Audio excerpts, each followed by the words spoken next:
찐이성의 통화와 이상한 가족의 탄생 배경. 예전 영상에서 공방 비번이 0917인 의미를 이들의 첫 데이트 날이 아닐까 하고 내피셜 했었는데요. 구독자님께서 이렇게 친절히 알려주셨습니다. 백은하 6살이요. 2005년 9월생이라고 얘기하죠. 그리고 7화 예고편에서 백희성의 가족 사항에 보면 은하의 생일이 9월 17일인 걸 확실히 알 수 있죠. 자, 그럼 본론으로 Here we go! 드라마를 보면서 도민석의 공범 혹은 범인 다음으로 궁금했던 게 백만우 공미자, 백희성, 도연수의 관계였습니다. 이들의 관계를 정리하면서 좀 생각되었던 부분들을 나눠볼게요. 백만우 공미자와 도연수의 식구가 마주보는 장면. 저는 이 장면을 보자마자 그림에 의미가 있을 거라고 생각했습니다. 하지만 그림을 잘 알지 못하는 저로서는 한계가 있지만 보이는 부분만 해석해볼게요. 우선 백만우를 보면 뒤에 그림에 있는 남자와 비슷하다고 하기엔 뭔가 조금 다른데요. 표정과 머리 스타일 빼곤 비슷하다고 볼 수 없죠. 하지만 공미자를 보게 되면 뒤에 있는 그림에 있는 여성과 비슷한 옷을 입고 있다는 걸 알 수 있습니다. 이 부분에서 공미자의 존재를 부각하는 것 같았어요. 그리고 은하의 구두색과 매치가 되는 오른쪽 그림을 볼게요. 이 사슴이 싸우는 장면과 지금 이 가족이 대치하는 장면과 대조가 되네요. 카메라는 전등으로 오른쪽에 있는 사슴을 숨깁니다. 다음에 컷이 나올 때도 이렇게 오른쪽 사슴은 보여주지 않습니다. 저는 마치 백만우와 도연수의 대립되는 현재 상황을 보여주는 것 같았는데요. 후에 이 그림처럼 백만우 공미자와 도연수 차지원이 싸우게 되는 복선의 그림이 아니었을까요? 차지원이 은하를 데리고 화장실에 가기 위해 자리를 뜨자 바로 우리 염장 지르려고 불렀니? 라고 합니다. 자신의 진짜 아들 이름으로 살고 있는 도연수가 행복한 모습이 못마땅한 공미자죠. 그리고 너 나 아니었으면 이라고 합니다. 이 부분은 뒤에서 연결시켜 볼게요. 먼저 가는 차지원에게 공미자는 너 작년에 문전박대했다고 복수하는 거지 라고 합니다. 여기서 차지원이 공미자의 집에 찾아갔었던 걸 알 수 있는데요. 이 집에는 숨겨야 할 존재 찐이성이 있기 때문에 당연히 문전박대했겠죠. 이 가족관계에 대한 뇌피셜을 해보자면 6화 첫 장면에서 지금 가고 있는 중이에요. 아니요 괜찮아요. 말씀만으로도 감사해요. 힘들어도 직접 마주해야죠. 제가 그 사람 어때 보였어요? 다행이다. 이 대사를 두 가지 상황으로 예측해 보겠습니다. 어떤 상황이 더 설득력 있는지 같이 한번 추리해 보아요. 첫 번째, 힘들어도 직접 마주해야죠. 제가 이 대사는 백희성은 자신의 부모이지만 어려워하는 듯한 관계처럼 느껴지는데요. 어릴 적 부모님 말씀을 잘 듣고 수학, 영재, 우등생으로 자라온 아들에 대한 기대가 컸었는데 사춘기를 지나 머리가 커지면서 자신이 진정 원하는 것, 즉 부모님의 인형이 아니라 자신의 정체성을 찾기 위해 부딪혔던 것 같은데요. 백희성의 생일날 도연수와 차지원의 행복한 모습들을 보면서는 질투가 폭발했던 공미자였죠. 찐 백희성 역시 사랑을 했고 결혼을 허락받기 위해 부모님을 만나러 가야 하는 상황의 대사인 것처럼 느껴졌습니다. 자식에 대한 소유욕이 컸던 엄마가 큰 산임을 누구보다도 잘 알지만 찐희성도 천생연분 같은 사랑을 만났으니 힘들어도 직접 마주해야 했겠죠. 그 다음 대사인 그 사람 어때 보였어요? 이 말은 부모님께 곧 인사를 드려야 하는 자신의 여자친구의 인상을 물어보며 현재 찐희성이 부모를 마주하고 부딪혀야 하는 부분에 긴장하고 있음을 보여주는 것 같았습니다. 비 오던 날 밤 만나러 갈 대상은 백희성의 부모로 예상이 되고요. 아니요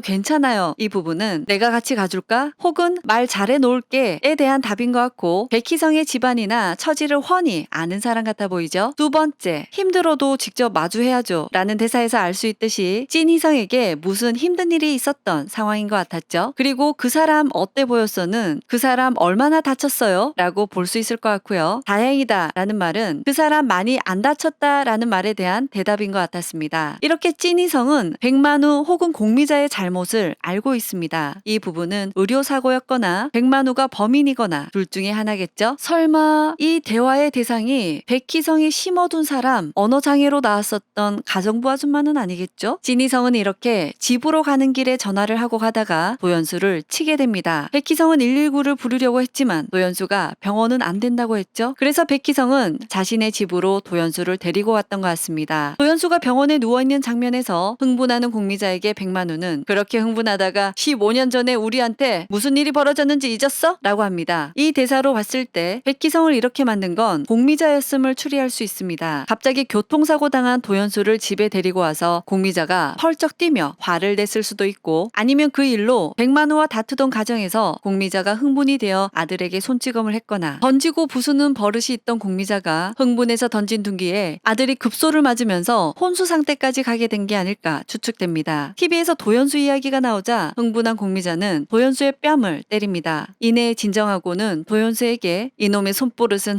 왜 이렇게 안 고쳐진다니 라고 합니다. 이렇게 두 대사를 통해서 백희성이 혼수 상태인 건 공미자일 가능성이 크죠. 사고 후 정신이 든 도연수는 이 모든 사실을 알게 됩니다. 도연수가 선택한 방법은 김무진과의 행동에서도 알 수 있는데요. 김무진을 감금하고 한 행동이 겁을 주고 김무진의 약점을 잡아서 서로의 시한폭탄을 안고 살아가는 겁니다. 이 부분에서 알 수 있듯이 도연수도 자신의 과거를 모두 털어놓으며 서로의 시한폭탄을 알고 살아가는 방법을 택한 것 같습니다. 우린 한 배를 탄 거야. 이 배는 서로의 약점을 쥐고 흔들 수 있는 위태로운 배. 아들을 혼수 상태로 만든 부모라는 게 알려지면 지금까지 쌓아온 평판과 명예, 공든탑이 한 번에 무너지니까요. 공미자가 일화때 너 나 아니었으면 이라는 대사와 3화 때 공미자는 도연수에게 네가 이렇게 허술한 놈인 거 알았다면 절대 널 백희성으로 만들진 않았을 거야. 이 대사를 보면 너 백희성으로 살아라 라고 했던 건 공미자인 것으로 추정이 되는데요. 이렇게 백만우 공미자는 도연수가 연쇄살인범의 아들이자 살인사건으로 도주하고 있는 도연수의 약점을, 도연수는 백만우 공미자가 아들을 혼수 상태로 만든 혹은 다른 비밀을 알면서 서로의 폭탄을 안고 살아가게 된 것 같습니다. 그리고 공미자와의 대화에서 알 수 있듯이 도연수는 백희성이 살아있다는 걸 알고 있습니다. 도연수는 백만우 공미자의 집에 잘 안 간다는 것도 알 수 있죠. 즉 이들은 서로의 이득을 위해 맺어진 비즈니스 관계로 볼 수 있겠네요. 6화까지 나온 시점에서 이 가족의 떡밥이 너무 없어서 대화를 통해 추리를 해보았습니다.